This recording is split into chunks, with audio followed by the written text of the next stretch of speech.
इस वीडियो को अंत तक जरूर देखें। आज मैं आपको एक कहानी बताने वाला हूँ जो एक दुखी गरीब आदमी और भगवान बुद्ध के बीच की कहानी है और इससे आपको बहुत कुछ सीखने को मिलेगा। नमस्कार, यह है ज्ञान की बात यूट्यूब चैनल। जैसा कि आपने सुना होगा, जो पानी गतिशील होता है वही स्वच्छ और काम के लायक होता है और जो रुका हुआ है वह कभी भी कीचड़ बन जाता है। इसलिए हमेशा गतिशील रहें। इसी बात को समझाने के लिए भगवान बुद्ध और एक दुखी गरीब व्यक्ति का मैं आपको कहानी बताने जा रहा हूँ। एक बार गौतम बुद्ध एक गांव में धर्म सभा को संबोधित कर रहे थे। लोग अपनी परेशानियों को लेकर उनके पास जाते और उनका हल लेकर खुशी खुशी वहां से लौटते। उसी गांव में सड़क के किनारे एक गरीब व्यक्ति बैठा रहता और धर्म सभा में जाने वाले लोगों को ध्यान से देखता। उसे बड़ा आश्चर्य होता कि लोग अंदर तो बड़ा दुखी लेकर चेहरा जाते हैं, लेकिन जब वापस आते हैं तो बड़े प्रसन्न दिखाई देते हैं। और ये चीजें देखकर वो गरीब व्यक्ति बहुत ही आश्चर्यचकित हुआ। उस गरीब को लगा कि क्यों ना वह भी अपनी समस्या बुद्ध के सामने रखे।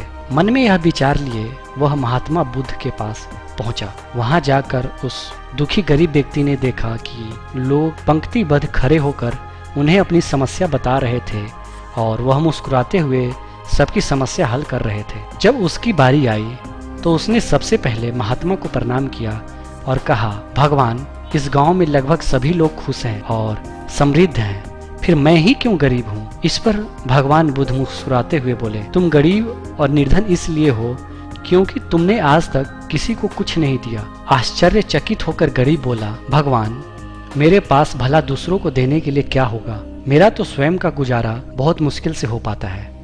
लोगों से भीख मांगकर मैं अपना पेट भरता हूँ। इस पर भगवान कुछ देर शांत रहे और फिर बोले, तुम बड़े अज्ञानी हो। औरों को बांटने के लिए ईश्वर ने तुम्हें बहुत कुछ दिया है, मुस्कुराहट दी है जिससे तुम लोगों में आशा का संचार कर सकते हो। मुंह से दो मीठे शब्द बोल सकते हो, दोनों हाथ से लोगों की मदद कर सकते हो। ईश्वर ने जिसको यह तीन चीजें दी है वह कभी गरीब और निर्धन नहीं हो सकता। निर्धनता का विचार आदमी के मन में होता है और यह तो एक भ्रम है, इसे निकाल दो। यह सुन उस आदमी का चेहरा चमक उठा। तो इस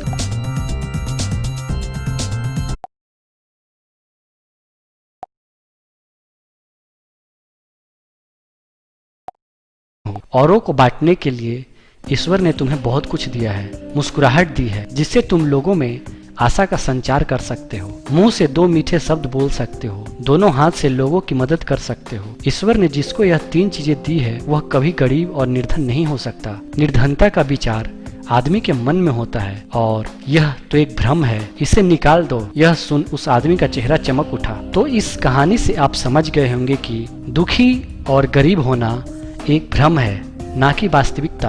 आप जैसा सोच रखते हैं वैसा बन जाते हैं। आप दूसरों की मदद करेंगे तो आप हमेशा खुश रहेंगे। तो ये था एक दुखी